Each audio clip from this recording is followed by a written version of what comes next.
तरह आयुर्वेदिक दवाइयों में वो काम कर रहा है और हमारे पास सूचना थी कि वो एलोपैथिक दवाएं इसमें मिला रहा है।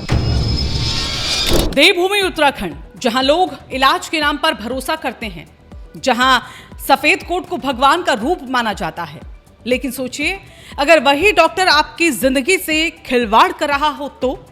आज की खबर सिर्फ एक खुलासा नहीं है, बल्कि एक बड़ा सवाल है, क्या हम सच में सुरक्षित हैं?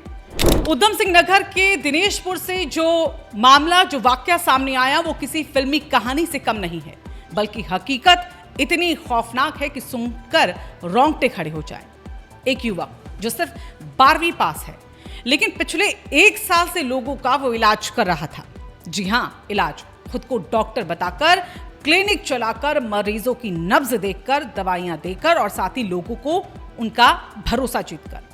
लेकिन असली खेल क्या था?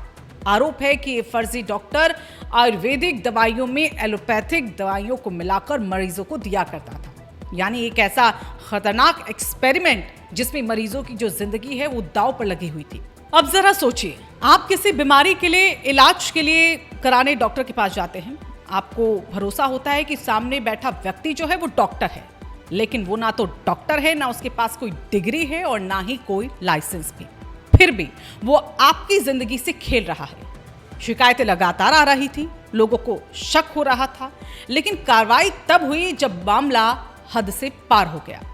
दिनेशपुर पुलिस, आयुर्वेदिक विभाग और साथ ही प्रशासन की टीम ने संयुक्त छापेमारी की और फिर जो सामने आया वो काफी चौंका देने वाला है। जिलाधिकारी महोदय और के नेतृत्व में एसडी बदरपुर रीता सिंह जी के से प्राप्त सूचना के क्रम में मैं औषधि निरीक्षक उधम सिंह नगर एक पुलिस थाने भवन पे पहुंचे थे, जिससे हमें सूचना मिली थी कि वो एलोपैथिक दवाइयां मिला के कुछ पुड़िया में उसको आयुर्वेदिक के तौर पे आम जनमानस को दे रहा है।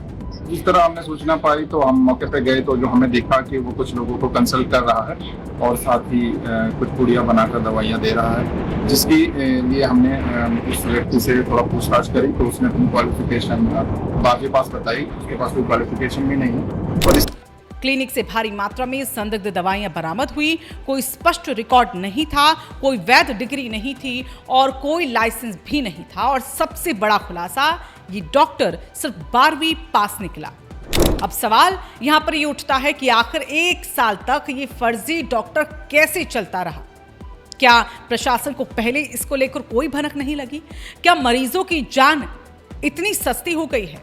और सबसे बड़ा सवाल, अगर किसी मरीज को गंभीर नुकसान हो जाता तो उसका जिम्मेदार कौन होगा? वहीं स्वास्थ्य विभाग ने दवाइयों के सैंपल लेकर लैब भेज दिए हैं। रिपोर्ट आने के बाद ही कार्रवाई की बात इसमें कही जा रही है। लेकिन क्या सिर्फ रिपोर्ट का इंतजार काफी है? क्योंकि ये मामला सिर्फ एक व्यक्ति का नहीं है, ये पूरे सिस्टम की पोल खोल रहा है। स्थानीय लोगों का कहना है कि ये युवक लंबे समय से इलाज कर रहा था, यानी उसके पास मरीजों की जो थी वो कमी नहीं थी। लोग उस पर भरोसा कर रहे थे और शायद यही भरोसा उनके लिए खतरा बन गया।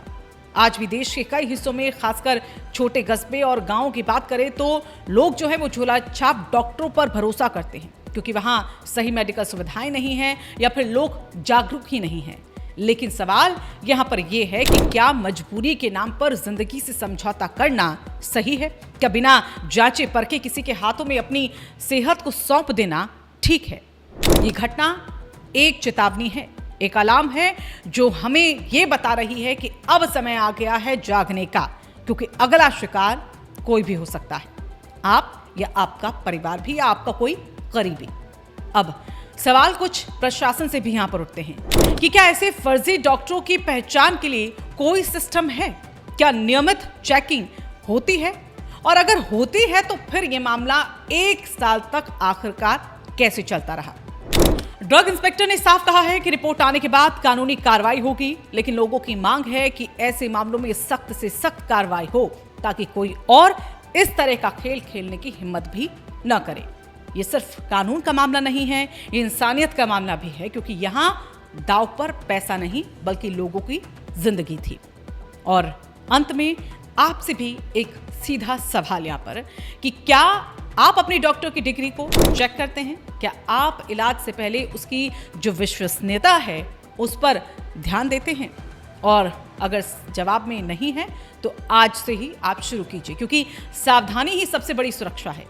तो दोस्तों, इस खबर पर आपकी क्या राय है? क्या ऐसे फर्जी डॉक्टरों के खिलाफ सख्त कानूनी कार्रवाई होनी चाहिए? क्या प्रशासन की जिम्मेदारी इसमें तय होनी चाहिए? कमेंट में हमें जरूर बताएं। और अगर आपको लगता है कि ऐसी खबरें लोगों तक पहुंचनी जरूर चाहिए ताकि कोई और इस जाल में ना फंसे, तो इस वीडियो को आप लाइक करें और ज्यादा से ज्यादा शेयर भी करें और रायशुमारी को सब्सक्राइब